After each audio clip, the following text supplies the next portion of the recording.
राज्याचे मुख्यमंत्री देवेंद्र फडणवीस आज पुणे दौऱ्यावरती आहेत आणि पुणे दौऱ्यामध्ये जवळपास 3000 कोटींच्या विकास कामांचं उद्घाटन देवेंद्र फडणवीसांच्या हस्ते होणार आहे। सध्या आपण पाहतोय की ज्या गणेश कला क्रीडा मंचामध्ये या कार्यक्रमाचं आयोजन करण्यात आलेलं आहे त्याची तयारी अंतिम टप्प्यामध्ये आपल्याला पाहायला मिळते।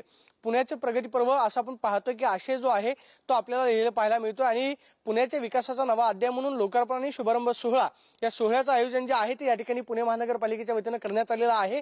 मात्र याच ठिकाणी स्वतः राज्याचे मुख्यमंत्री देवेंद्र फडणवीस हे भाजप कार्यकर्त्यांना संबोधित करणार आहेत। त्यामुळे 3000 कोटींच्या विकास कामाच्या माध्यमातून पुणे महानगरपालिकेच्या निवडणुकाचं रणशिंग जे आहे ते आज फुंकलं जाणार अशा पद्धतीची चर्चा पुणे शहरामध्ये आहे।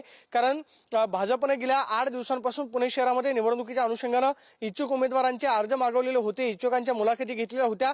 मात्र आज संपूर्ण वर्तमानपत्रामध्ये जाहिराती देत शब्द नव्हे तर कृती अशा आशयाखाली देवेंद्र फडणवीस यांचे बॅनर छापत भाजपने आता स्पष्ट संदेश दिलेला आहे ते म्हणजे महानगरपालिका निवडणुकीचं रणशिंग जे आहे ते फुंकलेलं पाहायला मिळते। सध्या आपण पाहतोय की गणेश कला क्रीडा मंचामध्ये ही सगळी तयारी अंतिम टप्प्यामध्ये आपल्याला पाहायला मिळते। पुणे महानगरपालिकेच्या वतीने कार्यक्रमाचं आयोजन जे आहे ते करण्यात आलेलं आहे। या कार्यक्रमाला आता नक्की कोण कोण उपस्थित राहते हे पण महत्त्वाचं असणार आहे, कारण पुणे महानगरपालिकेची जवळपास 3000 कोटींची विकास कामं असणार आहेत। त्यामुळे आजच्या या सभांमधून राज्याचे मुख्यमंत्री देवेंद्र फडणवीस हे भाजप कार्यकर्त्यांना काय संदेश देतात किंवा पुणे महानगरपालिका निवडणुकीच्या दृष्टिकोनातून कार्यकर्त्यांना काय संबोधित करतात हे पण महत्त्वाचं असणार आहे। मात्र आज भाजप त्याचबरोबर पुणे महानगरपालिका 3000 कोटींच्या विकास कामांचं उद्घाटन करते, त्याची जय्यत तयारी आपल्याला गणेश कला क्रीडा मंचामध्ये पाहायला मिळते।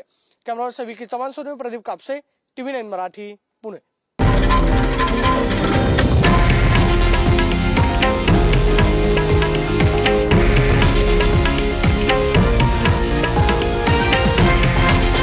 हे आहे देशातील नंबर 1 न्यूज नेटवर्क आणि आपण पाहत आहात TV9 मराठी, एकमेव।